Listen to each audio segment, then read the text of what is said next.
एक थी बुलबुल एक थी मैना, संग संग रहती दोनों बहना। एक थी बुलबुल एक थी मैना, संग संग रहती दोनों बहना। एक दिन दोनों उड़ते उड़ते पहुंची भवन, करती माँ को नमन, छूती माँ के चरण। करती माँ को नमन, छूती माँ के चरण। करती माँ को नमन, छूती माँ के चरण।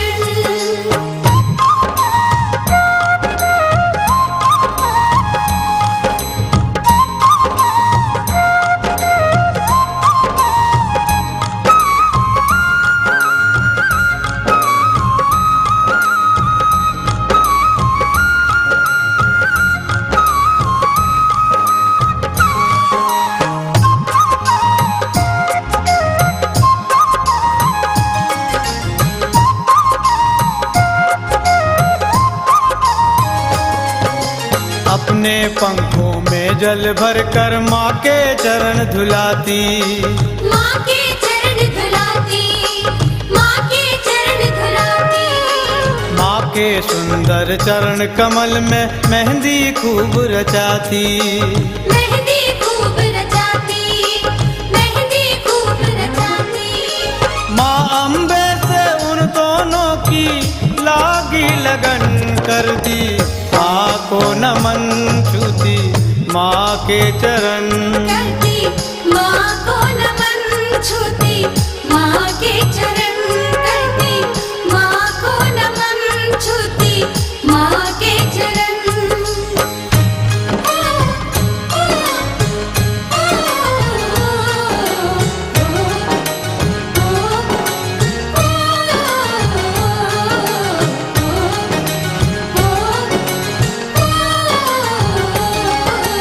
अपने परोसे माँ दुर्गे का आंगन लगी बुहारन। आंगन लगी बुहारन, आंगन लगी बुहारन। फूलों और कलियों से मंदिर दोनों लगी सजावन। दोनों लगी सजावन, दोनों लगी सजावन। माँ के द्वारे नाच रही वो होकर मगन, करती माँ को नमन, छूती माँ के चरण। करती माँ को नमन, छूती माँ के चरण।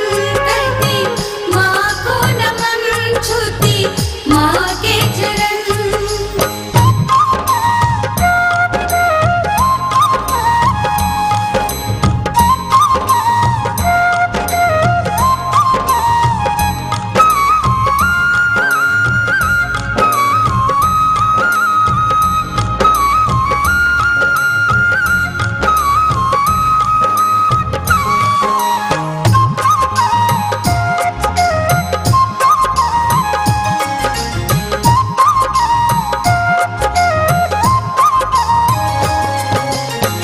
के प्यार में ऐसी खोई भूली सकल जमाना।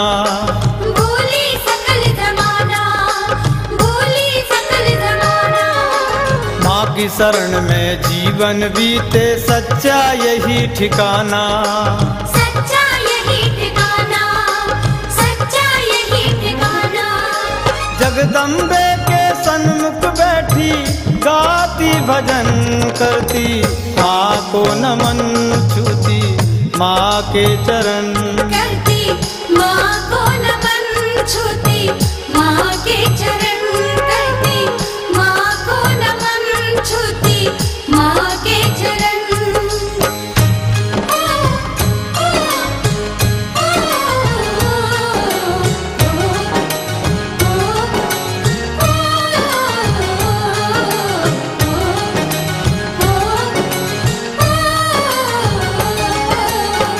बुलबुल और मैना की तरह योगी ध्यान लगाओ। योगी ध्यान लगाओ, योगी ध्यान लगाओ। ममता का भरपूर खजाना माँ अम्बे से पाओ। माँ अम्बे से पाओ, माँ अम्बे से पाओ। दुख संकट का माँ के द्वारे होता दमन करती माँ को नमन, छूती माँ के चरण। करती माँ को नमन, छूती माँ के चरण। करती माँ को नमन, छूती माँ के चरण। एक दिन दोनों उड़ते उड़ते पहुँची भवन, करती माँ को नमन, छूती माँ के चरण। करती